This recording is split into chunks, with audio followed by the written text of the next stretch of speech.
Okay, y'all, welcome back. This last part's going to largely just be for fun. So, let's get in here.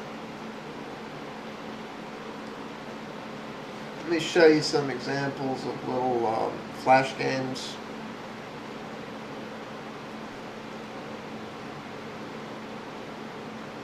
Close the sketch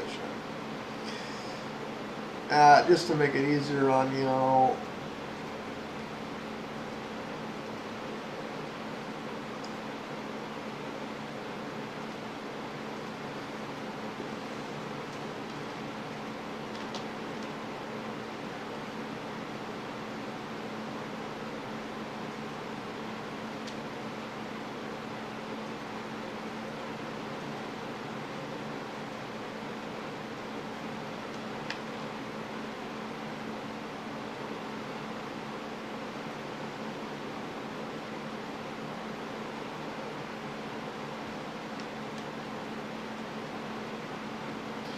This right here is Mario Kart. And I'm controlling this with the arrows. And as you can see, I can't drive the princess very well.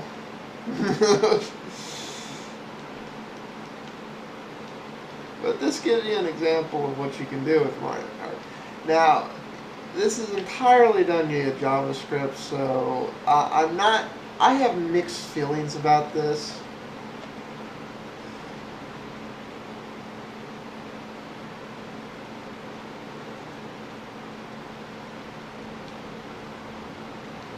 And it does some weird things.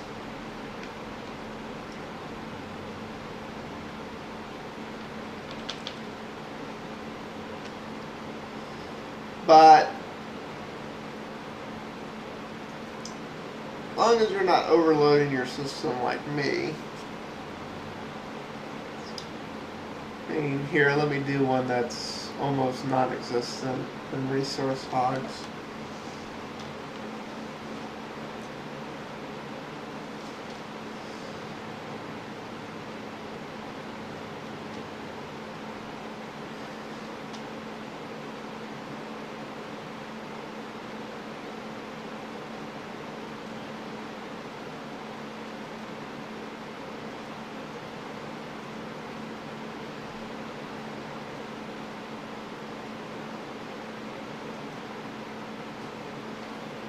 Like, here's a first-person shooter.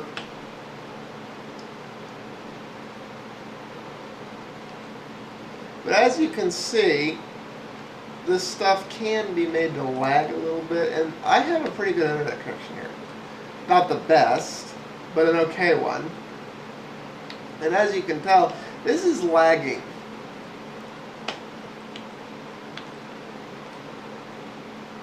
And the real reason I think it's lagging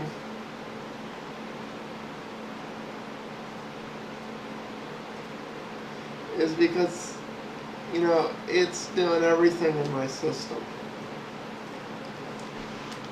I have mixed feelings about whether or not these are better and whether or not they're less of a resource hog than their Flash counterparts.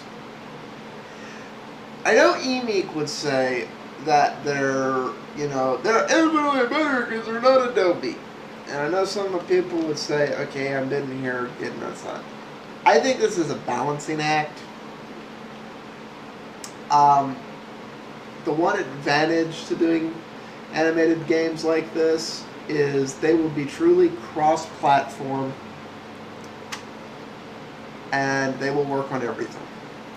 The disadvantage to this, and this is the shining flaw I see in easy implementation of HTML5, which is to do all the things that we've showed you here.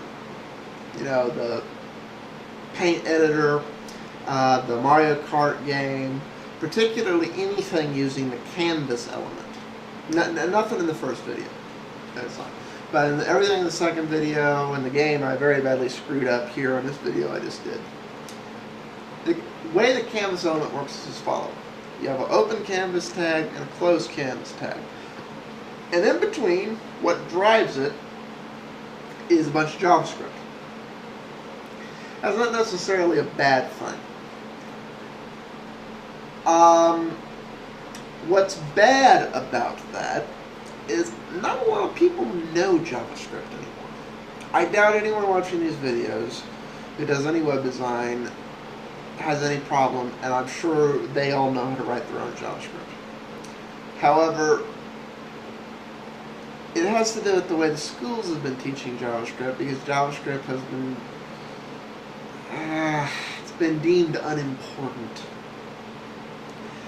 The way most colleges and tech schools teach JavaScript is they lop it in with ASP.NET, and they spend the first few weeks of an ASP.NET class covering JavaScript very, very basically. And then they move on and go, JavaScript's unimportant, server-side languages are better, you should do everything using ASP.NET.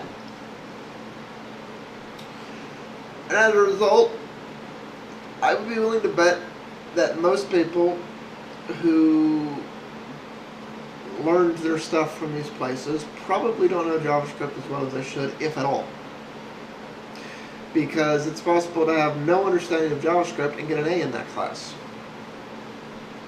No ability to actually write your own JavaScript and get an A in that class. That's a bad thing. Because to do things like write applications like that, and write games like that, and so on and so forth, largely requires writing your own functions. Now, I guarantee what's going to happen is some people in the true spirit of open source will write good basic engines for things like, oh, you want a racing game? Here's a racing game engine.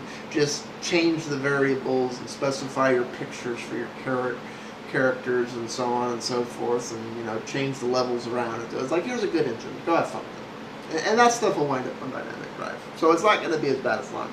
But unfortunately, I think most people who got an associate's degree in the last 10 years aren't going to be able to do this stuff.